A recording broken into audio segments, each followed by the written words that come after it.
এবার দেশ গড়ার পালা। যে কোনো মূল্যে বজায় রাখতে হবে দেশের শান্তি শৃঙ্খলা। প্রতিবেশীদের সাথে সম্পর্ক হবে পারস্পরিক স্বার্থের ভিত্তিতে। বিপুল ভোটে বিজয়ের পর প্রথমবার সংবাদ সম্মেলনে এসে বিএনপি চেয়ারম্যান তারেক রহমান এমন মন্তব্য করেছেন। জাতীয় ঐক্যের ডাক দিয়ে ভোটে পরাজিত রাজনৈতিক দল, প্রশাসন ও দেশবাসীর সহযোগিতা চান। আইনের শাসন, অর্থনীতি পুনর্গঠন, কর্মসংস্থান ও সংস্কার বিএনপি সরকারের নীতি হবে বলেও সংবাদ সম্মেলনে জানিয়েছেন তিনি। এছাড়া ফাঁসির দণ্ডপ্রাপ্ত শেখ হাসিনাকে দেশে ফিরিয়ে আনার ক্ষেত্রে রুলস অব ল অনুসরণের কথা জানান বাংলাদেশের হবু প্রধানমন্ত্রী। গ্লোয়িং লাভলি প্রতিদিন মানে নতুন স্কিন সেলস প্রতিদিন মানে নতুন গ্লোয়িং স্কিন প্রতিদিন। এবং অতিথিবৃন্দ, বড় বিজয়ের একদিন পর দলের সিনিয়র নেতাদের নিয়ে প্রথমবার গণমাধ্যমের মুখোমুখি বিএনপি চেয়ারম্যান তারেক রহমান। রাজধানীর একটি হোটেলে বিকেলে শুরু হয় জনাকীর্ণ সংবাদ সম্মেলন। দলকে এটি নিরঙ্কুশ বিজয় উপহার দিয়েছেন। শুরুতে বিএনপি চেয়ারম্যানকে বাংলাদেশের ভবিষ্যৎ প্রধানমন্ত্রী হিসেবে পরিচয় করিয়ে দেন দলের মহাসচিব মির্জা ফখরুল ইসলাম আলমগীর। ভবিষ্যৎ প্রধানমন্ত্রী যিনি বিপুল ভোটে জনগণের ম্যান্ডেট লাভ করেছেন। লিখিত বক্তব্যে তারেক রহমান বিএনপির নিরঙ্কুশ জয়কে স্বাধীনতা ও গণতন্ত্রপ্রিয় মানুষের বিজয় বলে আখ্যায়িত করেন। স্মরণ করেন মুক্তিযোদ্ধা ও গণতান্ত্রিক আন্দোলনের শহীদদের। দেশের স্বাধীনতাপ্রিয় গণতন্ত্রপ্রিয় জনগণ আবারও বিএনপিকে বিজয়ী করেছে। আমি দেশের সকল জনগণকে জানাই আন্তরিক অভিনন্দন। প্রতিশ্রুতি দেন মানুষের বিশ্বাস ও ভালোবাসার মর্যাদা দেয়ার, নিরাপদ, মানবিক ও গণতান্ত্রিক বাংলাদেশের যাত্রাপথে ভিন্ন দল, ভিন্ন মতের সবার সহযোগিতা চেয়ে জাতীয় ঐক্যের আহ্বান জানান তারেক রহমান।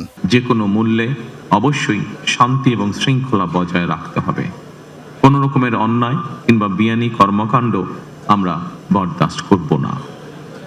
দলমত, ধর্ম, বর্ণ কিংবা ভিন্ন মত যাই থাকুক, কোনো অজুহাতে অবশ্যই দুর্বলের উপরে সবলের আক্রমণ আমরা মেনে নেব না। নির্বাচনের মাঠে হয়তো কোথাও কোথাও নিজেদের মধ্যে ভুল বোঝাবুঝির সৃষ্টি হয়ে থাকতে পারে, তবে এই ধরনের বিরোধ যেন প্রতিহিংসায় রূপ না নেয় সে ব্যাপারে সবাইকে সতর্ক থাকার জন্য আমি আন্তরিকভাবে আহ্বান জানাচ্ছি। অর্থনীতির পুনর্গঠন, কর্মসংস্থান সৃষ্টি, সুশাসন ও মত প্রকাশের স্বাধীনতা সহ বিএনপি সরকারের পরিকল্পনা তুলে ধরেন তারেক রহমান। জনগণের কাছে জবাবদিহিমূলক সংসদ এবং সরকার প্রতিষ্ঠিত হতে যাচ্ছে। একটি নিরাপদ, মানবিক, গণতান্ত্রিক বাংলাদেশ প্রতিষ্ঠার যাত্রাপথে আমি ভিন্ন দল কিংবা ভিন্ন মতের সকলের সহযোগিতা কামনা করছি।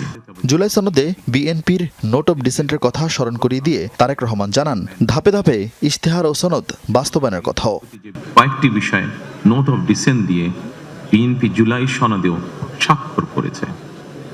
আমরা জনগণের কাছে প্রতিশ্রুতিবদ্ধ, প্রত্যাশিত প্রতিটি অঙ্গীকার পর্যায়ক্রমিকভাবে বাস্তবায়ন করব ইনশাআল্লাহ।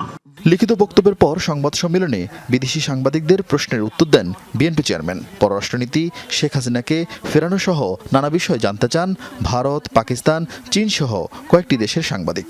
উত্তরে তারেক রহমান জানান, তার নীতিতে দেশের স্বার্থই আগে, আর জুলাই হত্যাকাণ্ডের বিচারের প্রশ্নে রুলস অফ ল অনুসরণ করা হবে।